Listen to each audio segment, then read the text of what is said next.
तो हम अकाउंट्स की सीरीज चला चुके हैं, जो 4 इसकी वीडियो इस चैप्टर की अपलोड कर चुके हैं। आप प्लेलिस्ट में जाके उसको चेक कर सकते हैं। देन आप पार्ट नंबर 5 को पढ़ेंगे। Most important topic board exam के लिए हमारा ये बोर्ड एग्जाम में ये क्वेश्चन आता ही आता है।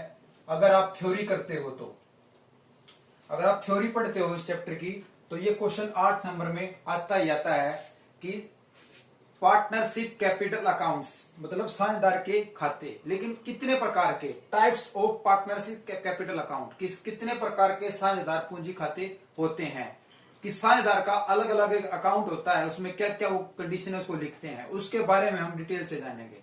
इससे पहले हम पार्टनरशिप का मीनिंग, पार्टनरशिप के राइट जान चुके हैं, एलएलपी और पार्टनरशिप में डिफरेंस जान चुके हैं, partnership deed most important topic हम पढ़ चुके हैं।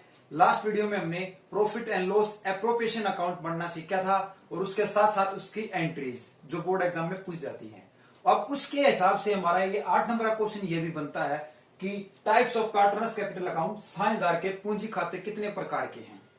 देखो, जब बिजनेस स्टार्ट होता है तो मैंने बताया था पार्टनरशिप एक्ट 1932 के तहत 2 या 2 से अधिक व्यक्ति मिलकर किसी बिजनेस को स्टार्ट करते हैं। तो उसके लिए पार्टनरशिप के कितने प्रकार के पूंजी खाते बनते हैं वो देखते हैं हम।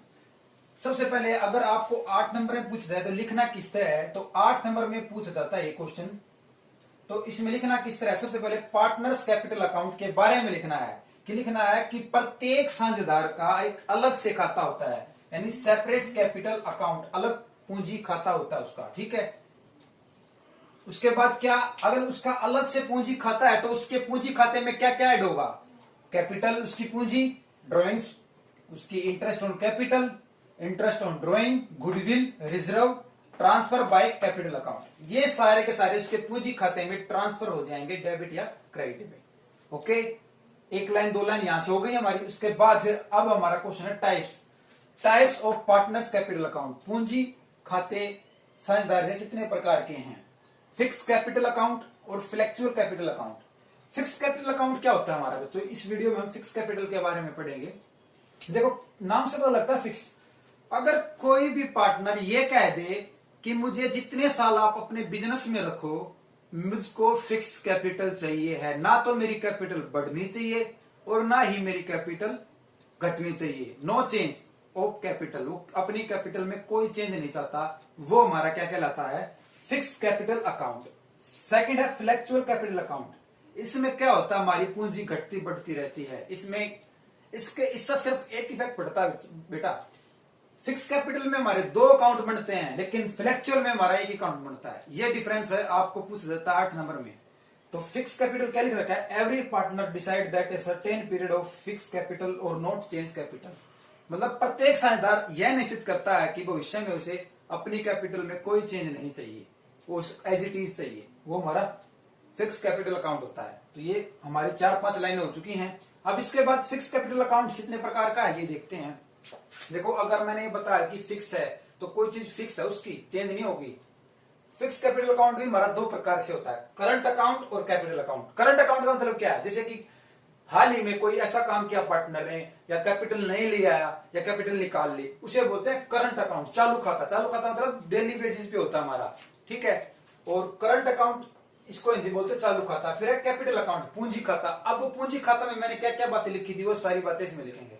तो आई होप आप इसमें 1 नंबर में क्या लिखोगे, इसके करंट अकाउंट वो अकाउंट होता है जब भी कोई पार्टनर अपने 1 साल या 6 महीने या महीने में अपनी लेन देन करता रहता है, कैपिटल लाता है और कैपिटल निकाल लेता है, ये हमारा करंट अकाउंट होता है, ठीक है। और कैपिटल अकाउंट थोड़ा लाइफ टाइम के लिए, लंबे समय के लिए हो सकता है।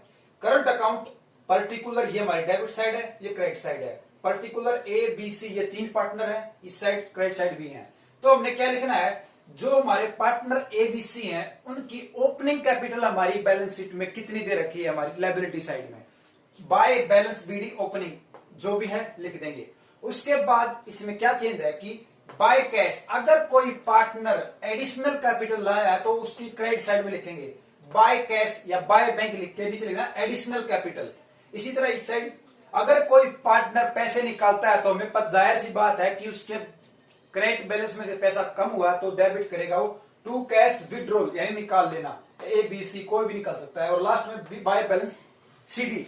कई बच्चे यहाँ पूछते हैं बाय बैलेंस सीडी क्या होती है। देखो बच्चों, हमारा क्रेडिट साइड का अमाउंट अगर ज्यादा है तो हमारी बाय बैलेंस सीडी निकल के आती है।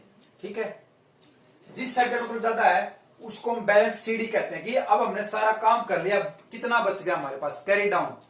और इसका मतलब है ब्रोक डाउन, इसका मतलब है सी कैरी डाउन, कि कितना हम बचा चुके हैं, बच चुका है हमारे पास।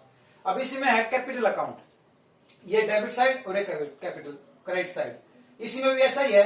सबसे पहले हम ओपनिंग बैलेंस शीट लिखेंगे जो हमारी बैलेंस शीट में दे रखी है। फिर इंटरेस्ट ऑन कैपिटल, अगर किसी पार्टनर को 10%, 5%, 6% इंटरेस्ट ऑन कैपिटल मिलती है फिर वो लिख लेंगे। फिर इसको बाय सैलरी दे देंगे, by commission, by reserve, by profit loss. इस पे आके मैं क्यों रुका हूं, क्योंकि ये दो प्रॉफिट लॉस क्रेडिट बैलेंस और प्रॉफिट लॉस एप्रोप्रिएशन का प्रॉफिट, ये थोड़ा सा कंफ्यूजन करते हैं बच्चे को। क्या कि अगर हमारा बैलेंस शीट में क्रेडिट साइड में प्रॉफिट एंड लॉस लिख रखा है तो वो भी हम बांट देंगे पार्टनरों में, ईच पार्टनरों में। और हमारा प्रॉफिट एंड लॉस एप्रोप्रिएशन का 14 जो हम लास्ट वीडियो में पढ़ा था कि प्रॉफिट एंड लॉस एप्रोप्रिएशन में जो प्रॉफिट आता है वो हम कैपिटल साइड में, क्रेडिट साइड में लिखते हैं। तो ये दो हैं, ये ध्यान रखना, क्रेडिट और ये हमारा प्रॉफिट एंड लॉस के एप्रोप्रिएशन की डेबिट साइड से निकल के आता है। इसी तरह हमारा डेबिट साइड में क्या क्या लिखते हैं, to balance BD debit balance. देखो इसमें थोड़ा सा चेंज क्या है, इसमें तो हमने पता है कि हमारा क्रेडिट बैलेंस बैलेंस शीट की लायबिलिटी साइड में मिलेगा। हो सकता है किसी पार्टनर का बैलेंस एसेट साइड में हो तो वो लिखा जाएगा to balance BD debit balance, तो वो यहां लिखा जाएगा, क्वेश्चनों में मिलेगा हमेशा ये। उसके बाद टू ड्रॉइंग्स, जो ड्रॉइंग्स दे रखे हो बांट देंगे, इंटरेस्ट ऑन ड्रॉइंग भी बांट देंगे।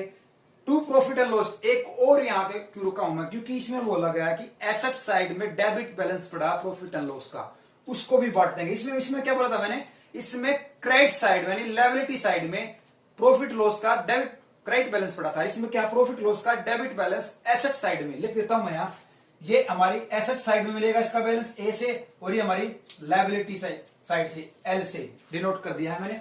और इसके बाद प्रॉफिट लॉस एप्रोप्रिएशन। अब इसमें मैं लास्ट वीडियो में मैंने profit and loss appropriation account बनाया था, और उसमें अगर लॉस आएगा तो हमारा profit loss appropriation debit side में आएगा, और लास्ट में टू बैलेंस सीडी।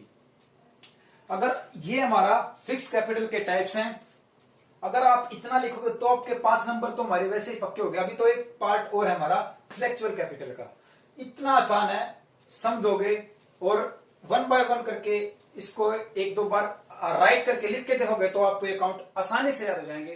धन्यवाद।